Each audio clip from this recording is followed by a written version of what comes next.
না, সাবা অসাধারণ। আমি বারবার বলছিলাম যে খুব সিম্পল প্রেজেন্টেশন কিন্তু অনেক ইম্প্যাক্টফুল।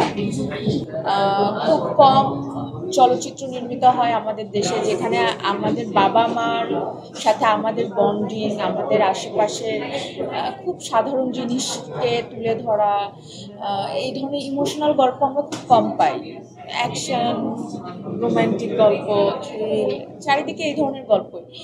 কিন্তু এরকম একটা খুবই সাধারণ মা আর মেয়ের একটা জার্নি যে এত সুন্দর করে স্ক্রিনে দেখানো যায়। আমি আমার আম্মুকে নিয়ে আসছি, আমি বারবার দেখছিলাম আম্মু চোখ মুছতেছে, আর না আমি খুব ওই যে নাবিলাপুর মতন খুব নিজেকে করছিলাম। বাট আসলে এটা খুবই মানে একদম না অন্তরের মধ্যে গিয়ে লাগে। আমি আর যেমন মেহজাবিনের ফার্স্ট ফিল্ম যেটা ছিল, ওটা আমরাও একসাথে দেখেছিলাম। ওটা দেখে আমি বলেছিলাম যে এই ছবিতে মেহজাবিন ছাড়া আমি আসলে ওইভাবে কাউকে অন্য কাউকে ভাবতে পারছি না, এত অসাধারণ ওর অভিনয় ছিল। প্রিয় মালতী। আর সাবা দেখেও আমার মনে হয়েছে যে সাবা এবং প্রাচী আপার অভিনয়, ও মাই গড কি অসাধারণ অভিনয় প্রাচী আপার। মানে এই যুগল, প্রাচী আপা এবং মেহজাবিন, এই যুগল আমার মনে হয় ওটা ছাড়া এই ছবিটা আসলে হতো না।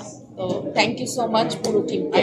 অসাধারণ পরিচালনা এবং অন্যান্য সিনেমা মানে ফটোগ্রাফি অ্যান্ড এভরিথিং খুব খুব ভালো ছিল। না আমার কাছে এখানে অ্যাক্টিং এ তুমিও খেয়াল করছো কিনা বা তোমার অবজারভেশন এটা মনে হয়েছে কিনা, সবার অ্যাক্টিং কিন্তু খুবই মাইল্ড ছিল। মানে কিছু কিছু সিন ছিল প্রাত্যহিক জীবনের সিন, চলাফেরা অ্যাক্টিভিটিস, কোনো ডায়লগ নাই, ফেশিয়াল এক্সপ্রেশনগুলো একটা খুব মানে ওভার কিছু না।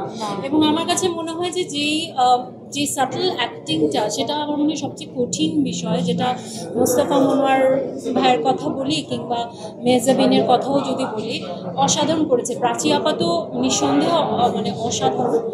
তো এই যে সাটল কিছু এক্সপ্রেশন ছিল, সেটা আমার চোখে খুব আমারও। আপনারা, আমি বলবো যে আপু যেটা বললো যে পূজার ছুটি আছে, আপনারা প্লিজ পরিবার নিয়ে আসুন, মা বাবাকে নিয়ে আসুন। এটা একদমই মা বাবা ভাই বোন বসে দেখার মতন একটা ফিল্ম।